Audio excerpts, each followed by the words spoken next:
Well, good evening. It seems the topic raises some interest. I'm very happy and delighted to welcome, introduce three distinguished guests here with me on the panel tonight. Johanna Agerman Ross is the long title, Curator of 20th Century and Contemporary Furniture and Product Design at the Victoria and Albert Museum in London.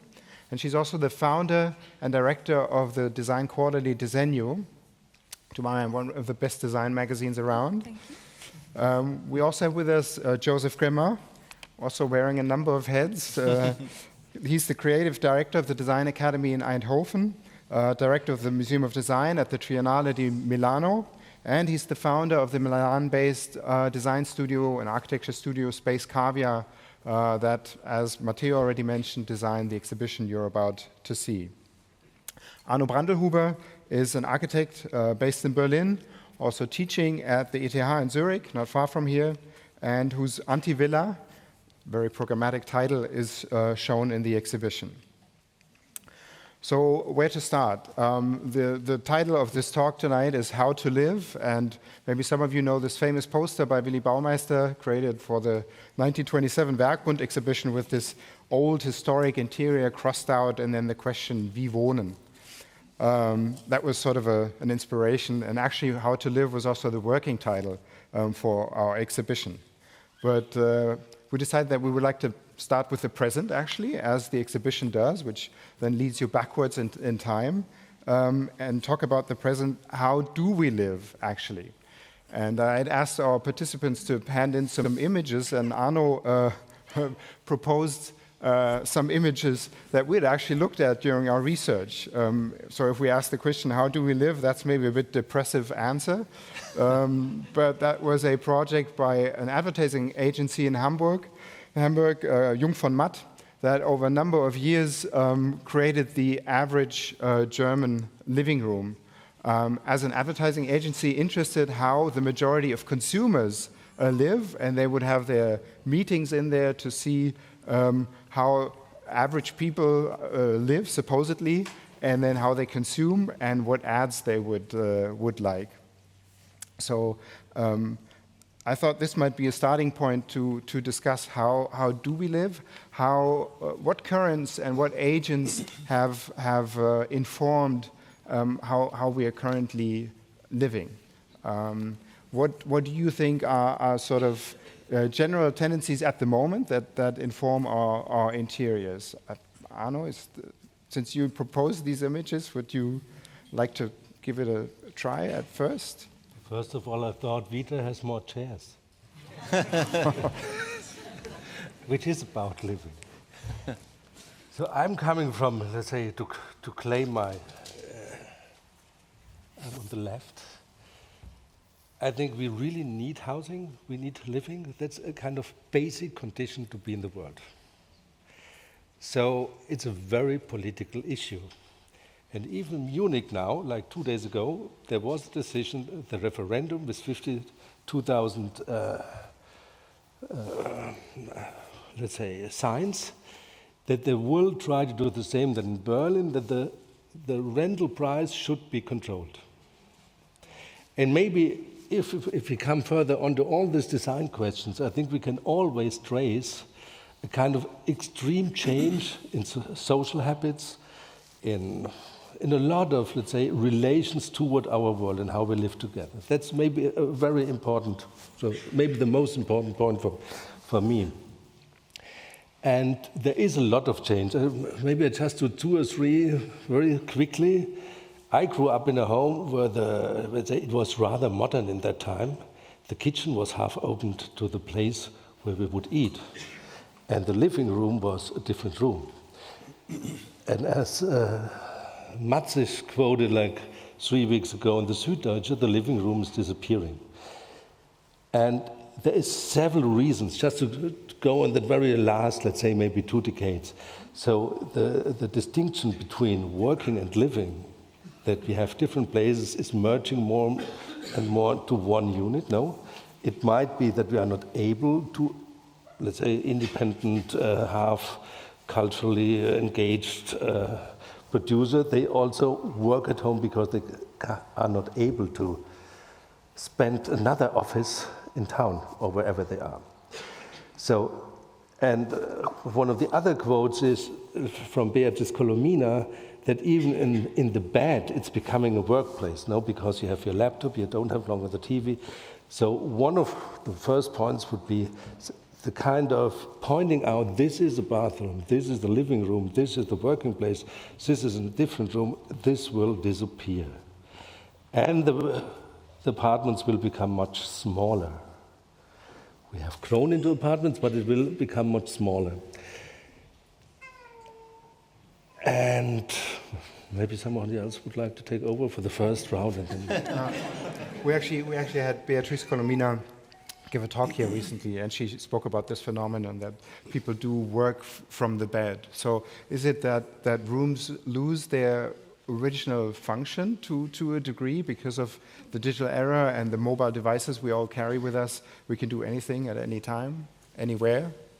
Well, I think one can't sort of state enough that the real reason for this is the introduction of fast broadband in early 2000s. That's when that became a reality for most home owners. You could have available to cheap, fast-speed broadband to your home.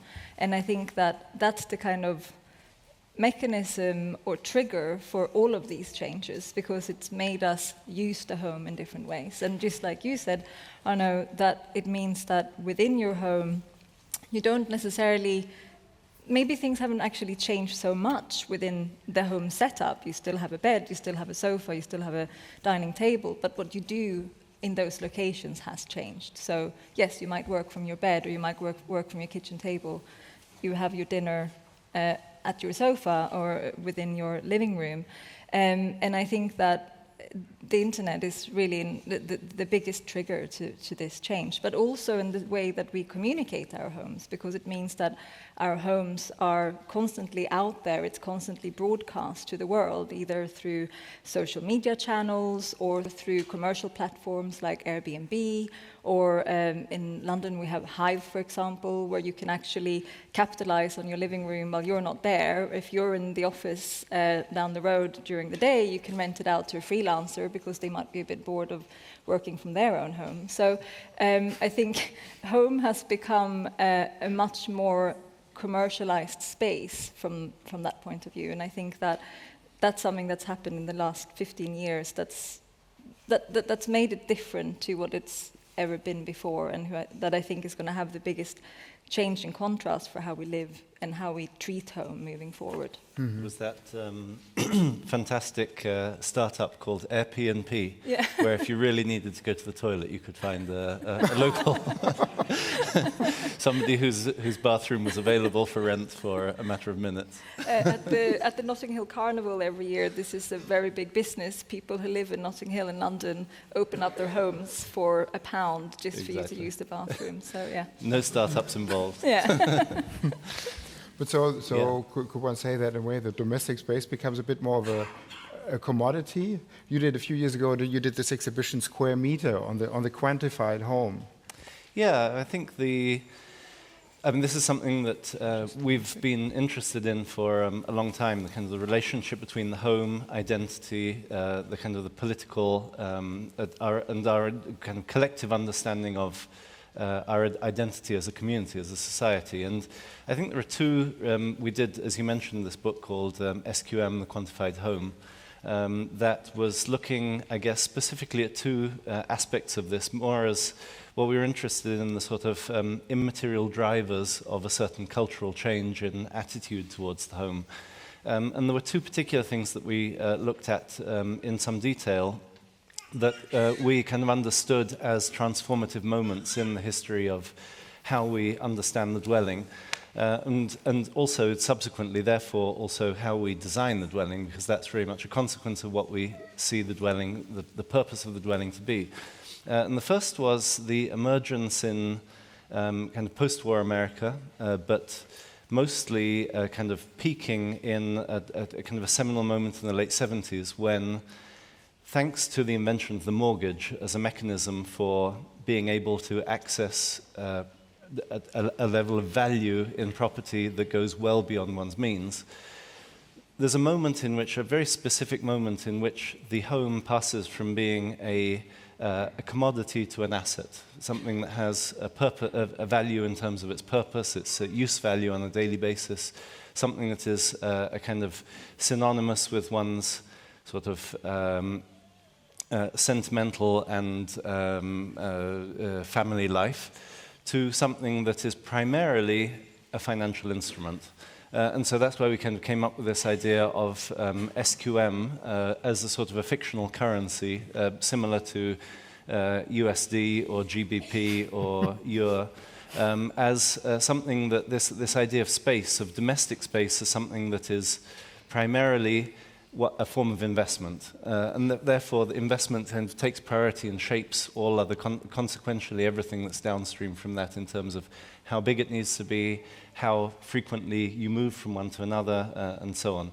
And the second was the idea of mobility, the idea of, and this doesn't really come from a design direction either, but design is very much influenced by it, a kind of a collective tendency in terms of, I think also influenced by what you mentioned, Johanna, the idea of connectivity, the idea of increased mobility, the idea of the home as something that's less sort of representative of your own sort of rootedness and your own connection to place, or even connection to other members of society or a family, of community, and instead is something that's that has quite a utilitarian purpose of allowing you to remain in a certain amount of in a certain place for a certain amount of time, which tends to increasingly be shorter and shorter.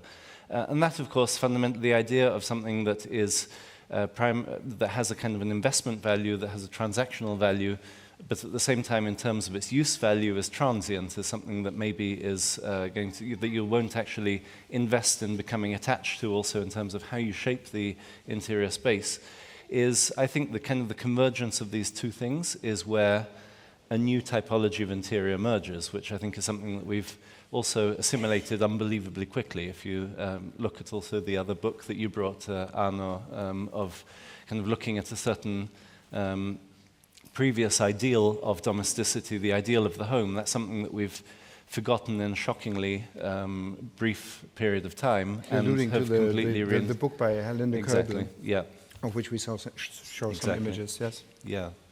And so this, I think, there's a lot of considerations to be made in terms of what interior design represents in this context, in contrast to what it would have represented in a time when, as Matteo pointed out at the beginning, tell me how you live and I'll tell you who you are. I think that idea has to some extent been left behind. Maybe it's more like tell me where you live and I'll tell you who you are. But the attachment to the domestic interior as a form of long-term, the expression of long-term commitment to a certain sort of aesthetic ideal, and the idea that that can be a form of self-representation within society, I think, has been fundamentally undermined to some extent, certainly with the younger generation. Yeah, and probably a younger, mobile, well-educated generation of people. Yeah.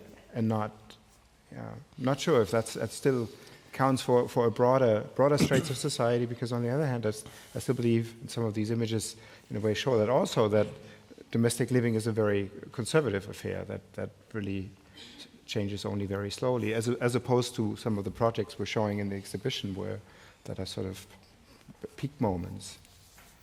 But then again, to go back to the digital age, if you visit websites such as Sweden's biggest trading place for homes, it's called Hemnet. When you study the interiors of those homes, they all more or less look the same, because people know, like what you're saying, if they invest in a certain type of bathroom and a certain tap, a certain kind of flooring for their kitchen, it will bring a value to their home in order to trade up and move on. So I think that this era does feed and does result in a kind of sameness where, as you say, the personal identity of the user isn't necessarily reflected in them anymore, as in some of the pictures that we're seeing up here.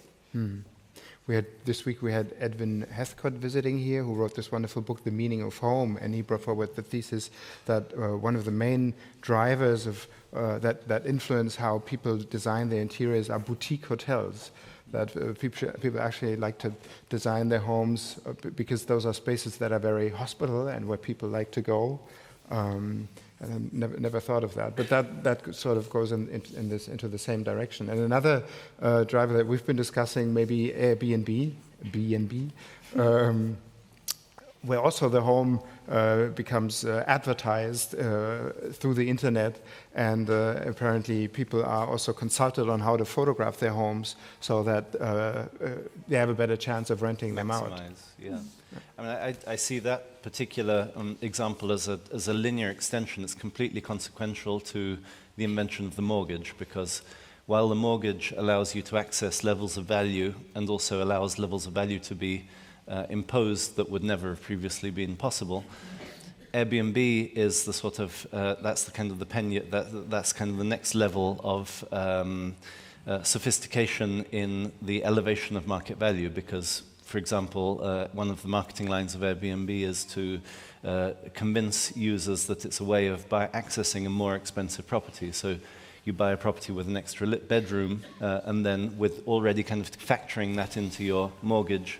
And of course, that in turn kind of multiplies, because it becomes an extra income stream. That multiplies your purchasing power to be able to pay even more for something that you'd never previously have been able to afford. So it's all, I think, fascinating in terms of how it becomes a self-propagating mechanism for multiplying value, which is, I mean, it really does become like one of the main decisions, or the main sort of activities of your life is actually paying for your home. It becomes kind of central to so many existential questions that then, yeah, it's almost maybe you don't even have time to think about the interior design after working so hard to pay for it. But it means it's coming to a point where you change from being a user to being a part-time user of your own apartment, of your own home, so having a part-time home. So like, we know it from 100 years ago that people would share their sleeping rooms time-wise, And maybe that's just the last step in a kind of a world we imagine to be mechanical, that there's a real space and the user is renting it out to Airbnb and he gets some money back and gets a bigger mortgage. But the next level of economy, you mentioned it somehow, is the whole surveillance economy that's coming in with Alexa and co. So the data that you produce in your home is the new value. So what does that mean? You are already a part-time user, and in your part-time you are in, and even the guests become the real source of surveillance to all the gadgets we have around now. And maybe that is the next big market coming to our homes, which is not longer, or maybe there is a kind of circle that brings even objects into that space again. I don't know. I mean, one topic is this blurring of the boundaries between the private and the public sphere, which doesn't then happen necessarily physically, but just on this immaterial level. But I mean, still, we've been speaking a lot about the immaterial changes now on the financial side, on the digital side. Could you think of any? I mean, are there any challenges in terms of the floor plans, the layouts of interiors, or the actual interior furnishings that are?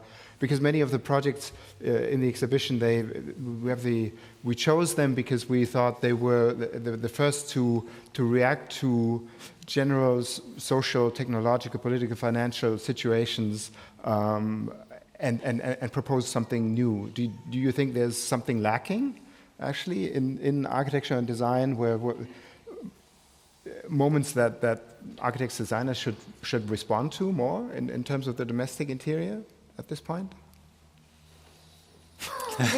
Big question.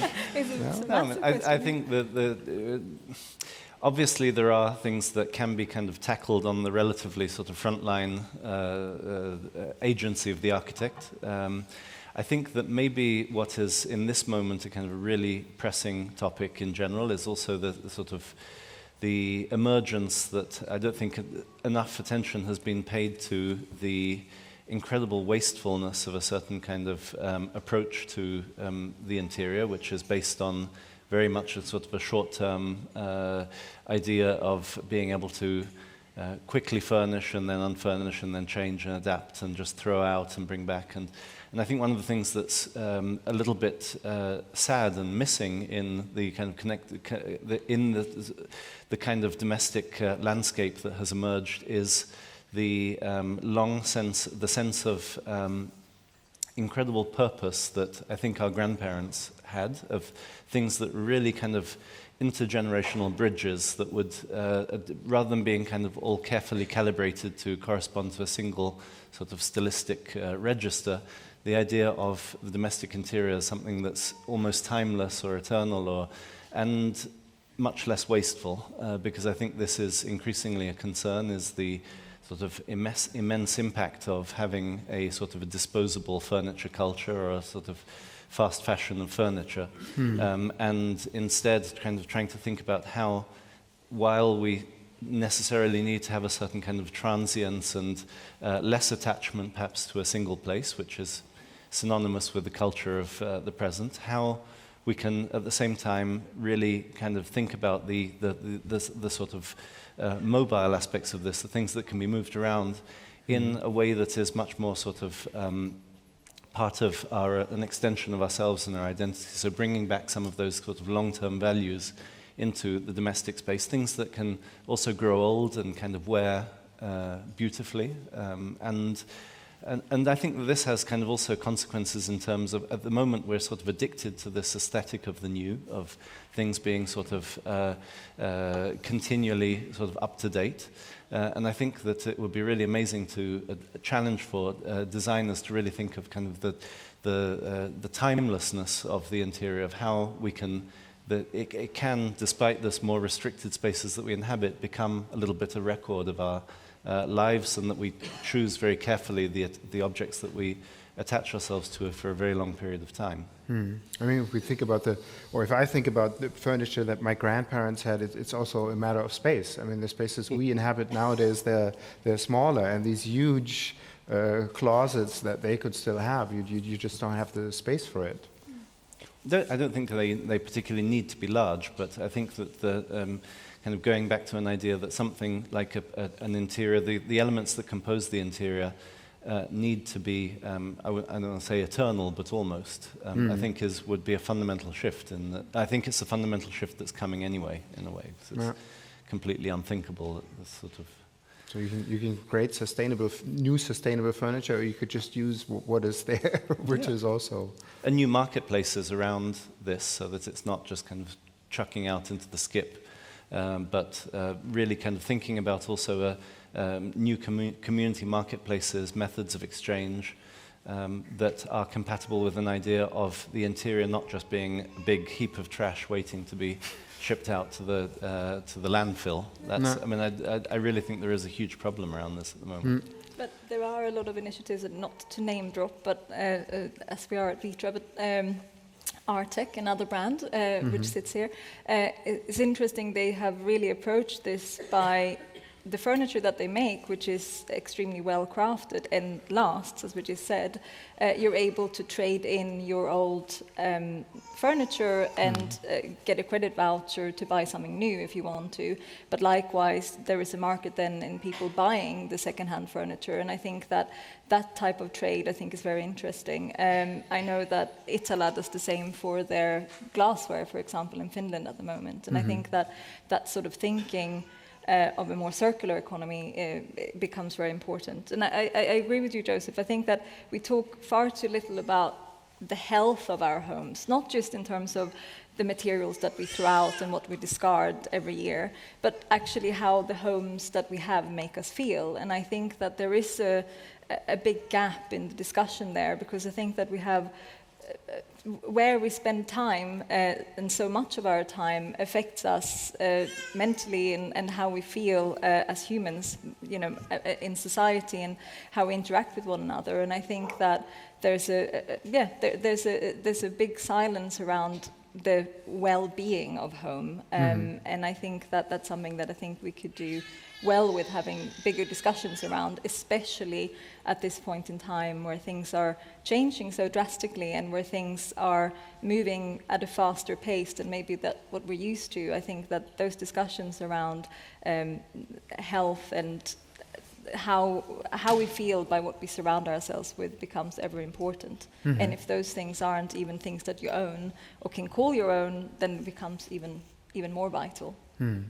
I think one could even go to the level of architecture. I mean, the building materials themselves and the more permanent elements of a home that a home is made of, and be more conscious about those materials chosen, and maybe also mark or somehow leave a documentation of what it was if it should ever need to be recycled. And I think these things have aesthetic consequences as well. It's a change of register in terms of what our expectations are and what we consider to be beautiful, moving away from the idea that newness is automatically beauty, and that, in fact, maybe it's things that you've really become attached to and that have worn in. I think the idea of wearing things in, wearing space in as well, becoming rather than being something you sort of pick out of Pinterest and then just buy all the things and slap them on the wall, but something that is really the expression of an accumulation of time in a place, and of thinking about how things can sort of develop in a really kind of natural way. Such as Arno's house, which is very much about reusing what is already there, and playing with the historic layers also embedded in a building. So let's say there's no ugliness. I deeply believe that even the ugliest house, and maybe we could transfer it even to interior, I'm not so sure, you can convert in something that you can use very well, that's hedonistic, that's even if it's one of the cheapest places you could get. But still, it's always related that you're able to make really harsh decisions on the object, which is based on property, no? So I could do it in that case of Antivilla because we bought it very cheap. It's coming to a completely different situation when it's a rental market, no? You're not even allowed to change the floor or whatever.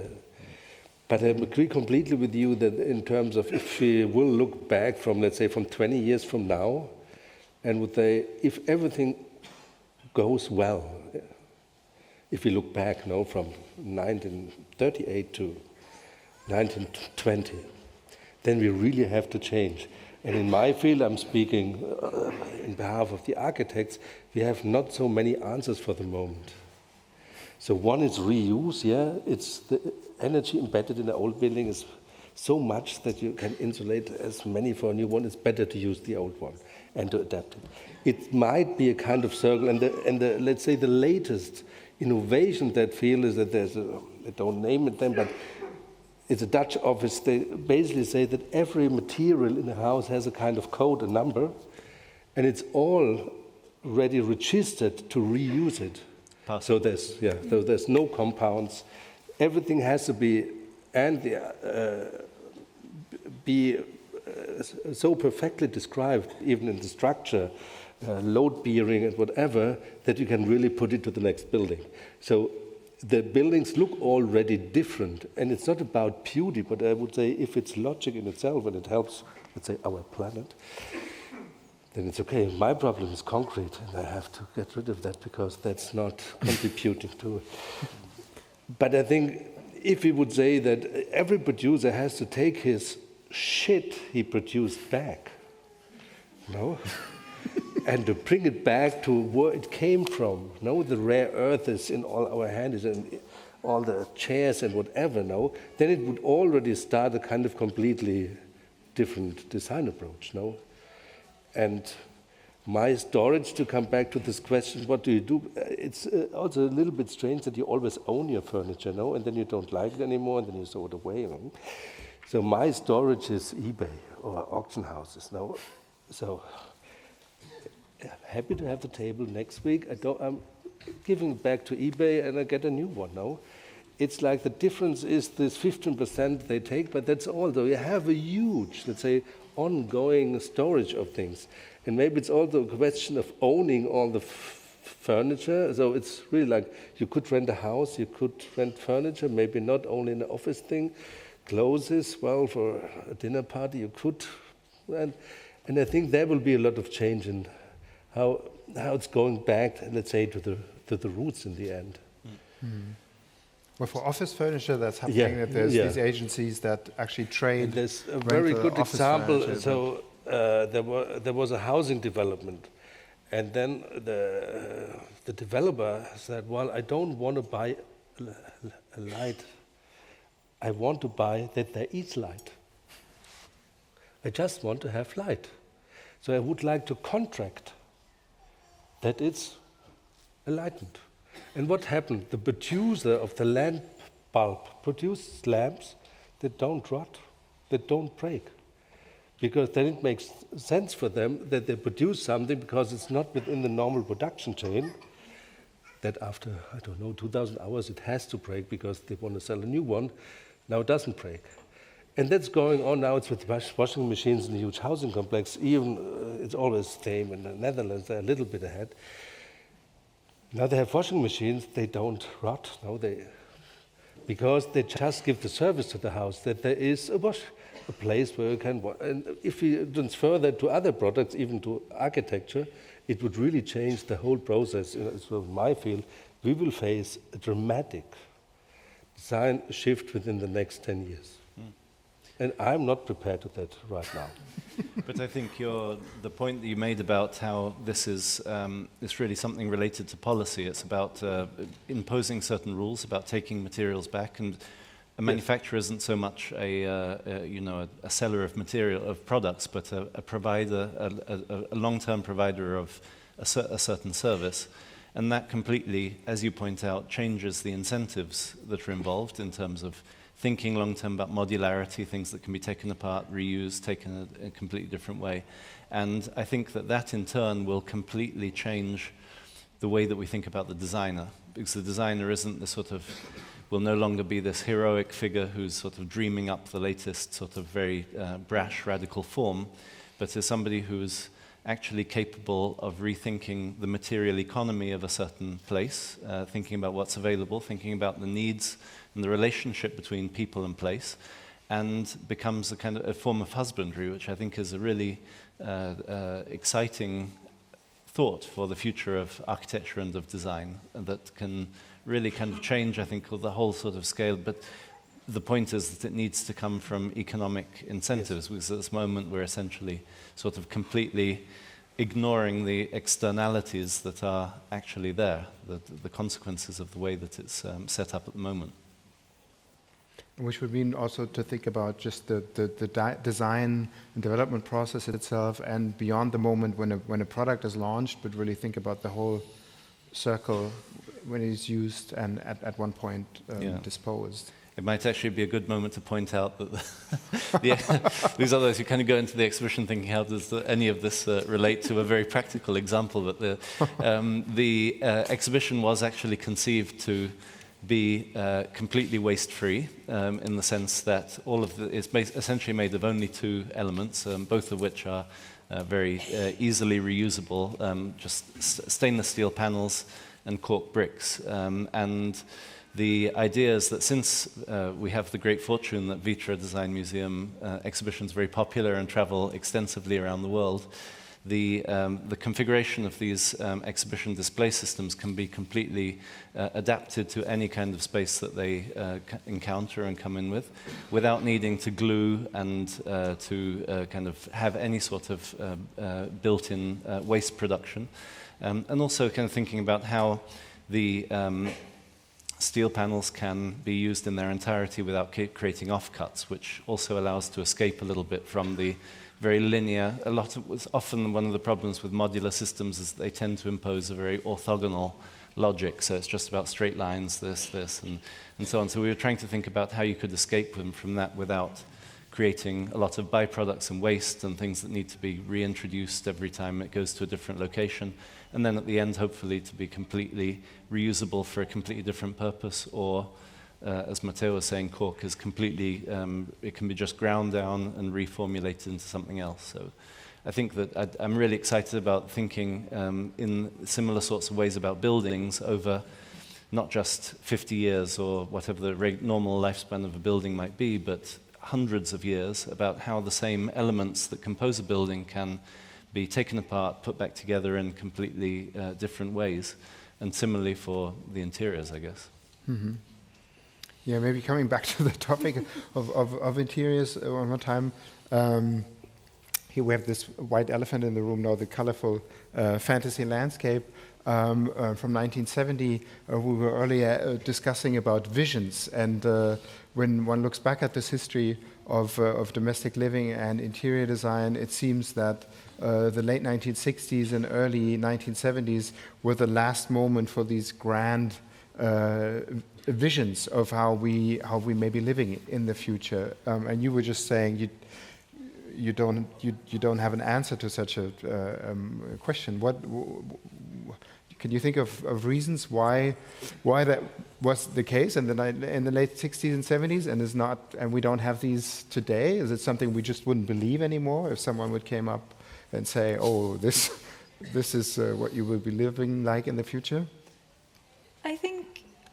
I mean, none of us can speak from experience, so we can only speak from the books we read or the films we've seen. But I think that you have a point in the middle of the 20th century where somehow the interior is taken out of a kind of financial equation to some degree.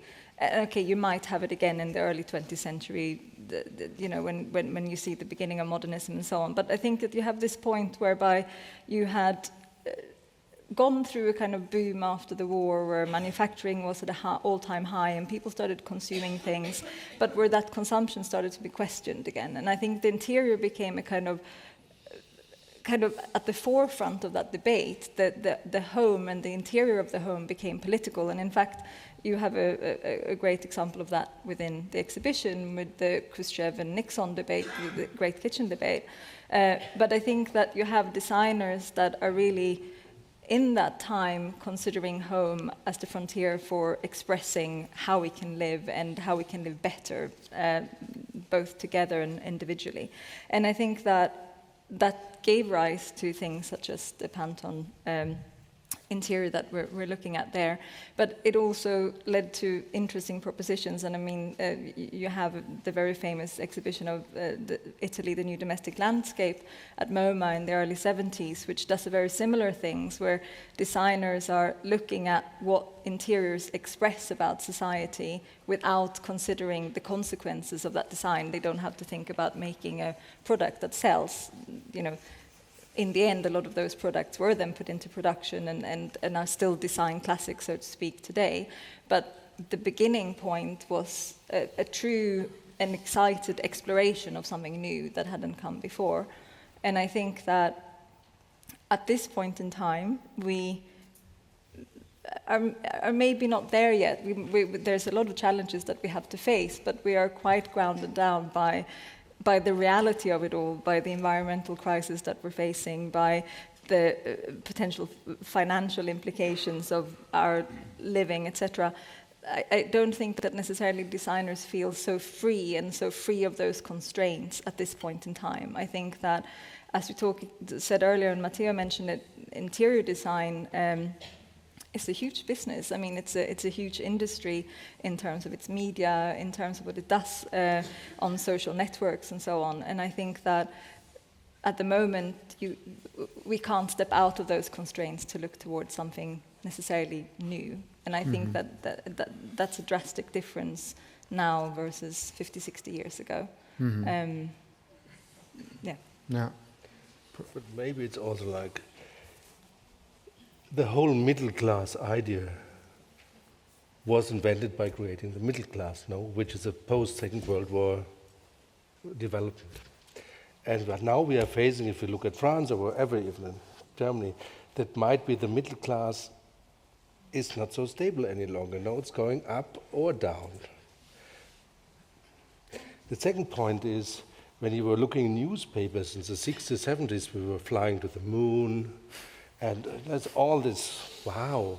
Now you look in the newspapers, we have a failed impeachment, we learn about that in the Anthropocene, we are really fucking the planet. So, maybe...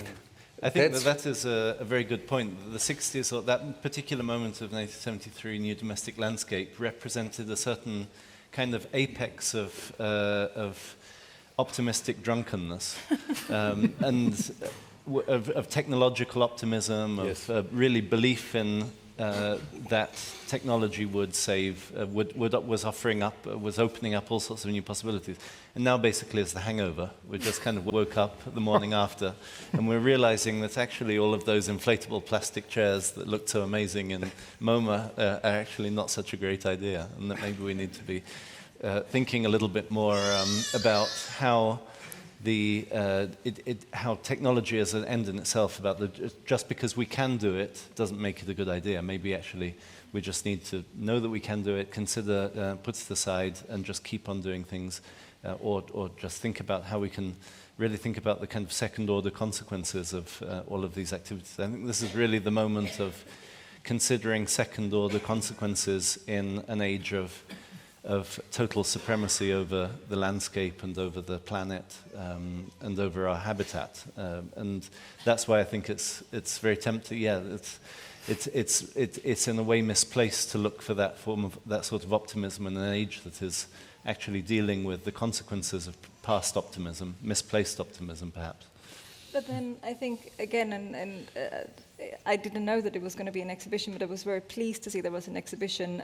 The Granby Workshop Project, which is a collaboration between inhabitants of a financially deprived area in Liverpool called Granby, and Assemble, a collective architecture studio based in London, whereby interior design, specifically in this case, is used as a tool for social betterment and for creating a community again. Granby was, over many decades, sold and there was attempted developments there that all failed. So in the end, you ended up with houses that were abandoned and streets that were quite scary to walk down at night, and a group of local people thought, well, why don't we just take this into our own hands? They started painting some of the abandoned buildings, they started planting trees and flowers on the streets, and they then contacted Assemble to see could we do a collaboration together whereby we changed the interior of some of those houses to make them new living spaces for our community at this point in time. And, you know, that's, I think, a very strong kind of almost anti-political statement. It's like if the government doesn't do it for us, we'll do it ourselves. But I think that that's, over the last few years, one of the more exciting and optimistic interiors and architecture projects to come out. So definitely go and experience it in the exhibition. Yeah. Where the designer or the architects in that case think about the broader context and are kind of enablers of things that are already happening, or catalysts, or helping for things to evolve for the better. I think that's a much more exciting vision of the designer, myself, than kind of somebody who's able to produce a new image of a new chair or a new sofa or a new interior along the lines of Italy New Domestic Landscape, which was very much about kind of breaking down certain sort of social conventions around the home. We've been through that, and I think that this, like as you point out, what Assemble did in Granby is actually really energizing and exciting, and has a similar level of optimism that certain things are possible. Well, I think we need to come to an end. Hopefully still a bit energized and still a bit optimistic. We all invite you now to go over to the museum and to see the exhibition. Thank you very much for this lively discussion. And we hope you will enjoy the exhibition. If you do, please spread the word. Thank you very much.